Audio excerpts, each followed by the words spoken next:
presidente, senhoras e senhores vereadores, tema que nós que fizemos parte do Poder Legislativo, pessoas públicas, não podemos em nenhum momento se tubiar de expor as nossas posições. Mas quando o senhor fala a respeito de uma grande situação de que quando houve uma proibição da conversão à direita e fazer o uso do espaço onde o corredor do ônibus, os automóveis pudessem fazer, é uma discussão que daqui a pouco a gente não parou para pensar que é cultural.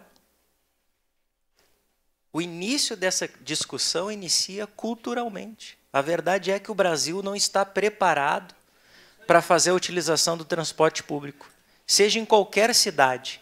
E Caxias não é uma ilha, não seria diferente.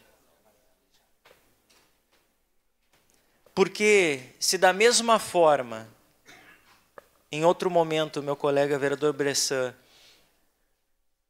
de uma forma, como conhecedor da pauta, fez o pedido de que as vans pudessem fazer a utilização do corredor, os mesmos também poderiam, para ser os táxis, para ser os aplicativos, para ser a todos os serviços que realmente prestam à sociedade como transporte.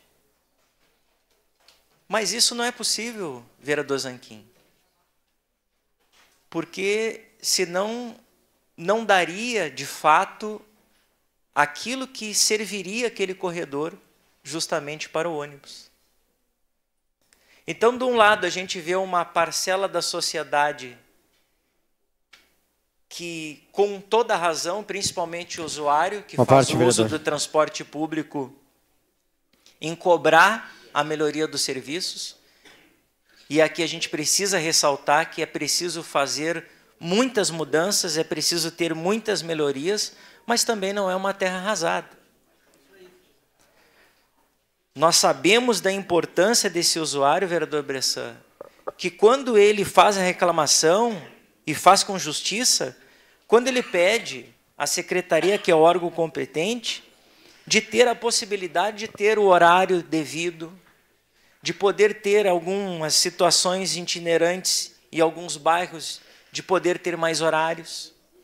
Mas, contrapartida, nós sabemos também que muitas pessoas que pedem para que haja mais horários e outros locais, às vezes, respeitando a todas as pessoas, é uma, duas, três pessoas.